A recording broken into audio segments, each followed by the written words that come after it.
Stephen A. Smith, I know Ray is a regular on your radio show. I know how much you love him, and I love Ray, loved watching him play, loved watching him on ESPN.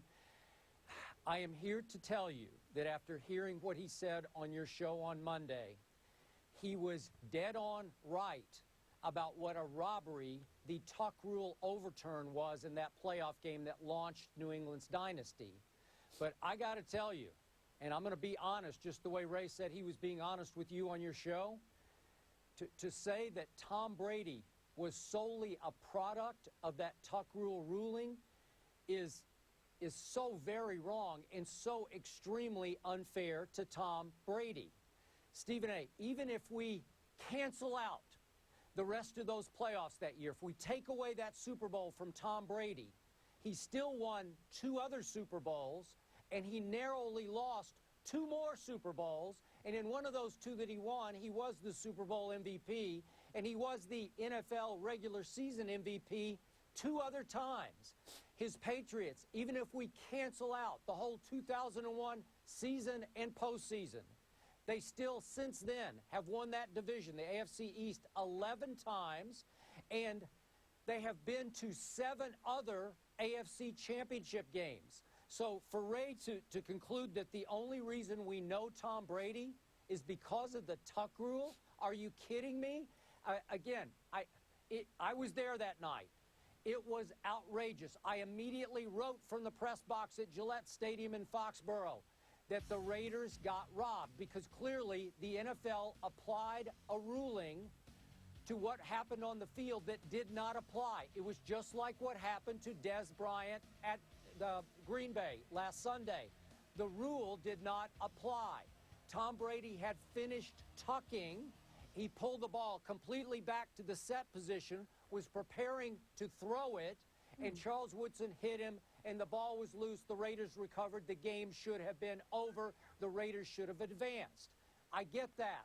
But then to conclude, to leap to the conclusion that Tom Brady was strictly a product of that, I don't get it. It's almost like Ray is still a Raven giving a locker room speech before one of those 3 recent playoff games in Foxborough that, again, the Ravens almost won all 3 of them.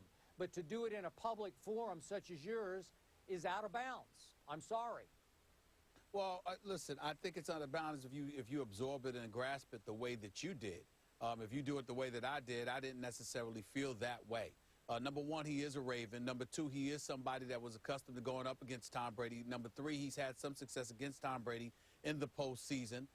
We all know this about Ray Lewis. But more importantly than anything else, Skip, I think the thing to point out to, and I really, really wish we had that sound ready, by the way, because I don't think, I don't know if it does it. Just, do we have that sound? Because I'd like the audience to really, really hear it so you can understand the context in which Ray Lewis is breaking this down. Can you play that, Kerry? They're getting it ready for us right now, so before we get through, I'll throw it to you. No problem. Okay. But here's the deal. Here's the deal. If you listen to Ray Lewis, he's coming from a place, Skip, of origin. He's not literally saying just shove aside everything that Tom Brady's accomplished, because nobody with sense could do that. Tom Brady's a 3-time Super Bowl champion. Tom Brady has been to 5 Super Bowls. Nobody can question the greatness that he has displayed over the last decade plus, and he's a future Hall of Famer. No one's refuting that. But when you are a football player or any kind of professional athlete, a lot of times, more often than people realize, they sort of lean towards the origin of things. If you could have cut that off at the nose, then ultimately what the other things have happened. And that's what Ray Lewis is alluding to. Because if Tom Brady doesn't have the tuck rule, implemented, and ultimately that doesn't go in his favor, then New England doesn't go to the Super Bowl that year. They don't win their first Super Bowl, which means they ultimately probably don't capture back-to-backs, and the lore and legacy of the Belichick-Brady era isn't what it is today. That's the kind of things that you're alluding to. Ray Lewis had 2 Super Bowl titles, but he won one in 2000 and another one in 2012. Ben Roethlisberger has 2 Super Bowl titles. They were a few years apart, okay? When you look at it from that perspective, these are guys that have achieved great things in their career, along with a bevy of other NFL players. But they don't have the legacy, the lore, the allure, the attachment, the way people gravitate to Tom Brady and Bill Belichick. That's not necessarily what they have. So why is that? That gets you to harken back to where everything originated from. And because everything for Tom Brady originated from that tuck rule, that's what a guy like Ray Lewis is alluding to. He's saying, if this doesn't happen, it doesn't start that era. That's not to say that Tom Brady would not have been great. It's not to say that Tom Brady would not have won Super Bowls. But maybe, just maybe, we're talking about Tom Brady in the same light as a Big Ben Roethlisberger or a Drew Brees, okay, as opposed to Tom Brady being Tom Brady. That's what I got from what Ray Lewis was saying, and that's where I think my opinion differs from yours.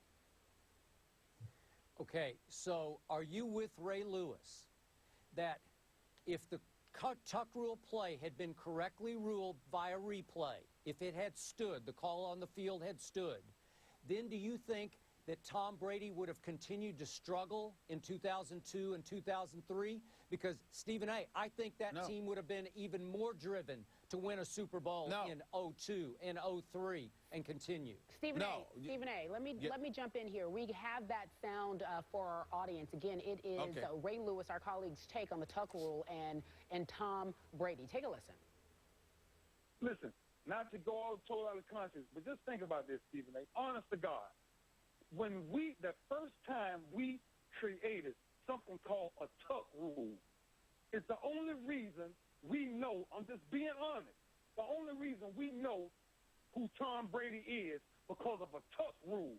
There's no such thing as a tuck rule. If the ball is in your hand and I knock it out your hand, whether it's going backwards, forward, lateral, sideways, however it's coming out, that's a freaking fumble.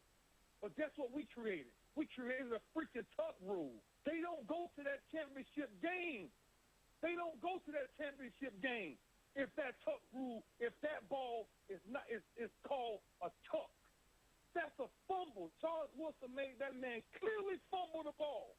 And they named it a tuck rule, something that we've never heard in today's game. So now you got to ask yourself, when did the legacy really start? All right, Stephen A., we have that audio, again, from your radio show, Ray Lewis, a guest on there. When did the legacy actually start? There is no such thing as a tuck rule. Again, your take. Explain that for our viewers. Because that's what he was talking about, which pretty much buffered my point, guys. Ray Lewis was alluding to the origin of it all. He's not saying Tom Brady would not have been good. He's not saying Tom Brady would not have been great. What he's saying is that he ultimately became a household name because of this tuck rule. Not to mention, the origin of the conversation, Skip, was Ray Lewis complaining that every time we turn around, there's these new rules that get incorporated because the NFL league office won't just leave the game alone. He comes on a weekly basis, and at some point, he is going to vent because it frustrates him to no end that every time you turn around, there's some rule that had nothing to do with the game of football before that some folks in the league office suddenly come up with, and it's driving him crazy. And that's what he was saying about Tom Brady. The tuck rule, it wasn't existent. We never heard anything about it until Tom Brady, until it happened with Tom Brady. And that's what he's talking about. When you have something like that transpire, and ultimately it brings your name in the sports lore, that's what he was alluding to, because Tom Brady could have followed that up, Skip, by winning a championship, winning division titles, being every bit as successful. But if that first title had not been captured that way, assisted by the tuck rule at that particular moment in time, as great as he would have been, we would have been talking about him the same way we talk about some of the other great quarterbacks, instead of Tom Brady being seen as a bit, head and shoulders above a lot of other guys. Okay, timeout. Just for the record, just to clarify for Ray's sake, there was a tuck rule in the rules. It was obscure. I had heard of it, but I'd never carefully read it until that night and the following day after that game at Foxborough. We're going all the way back, obviously, to post-2001 season.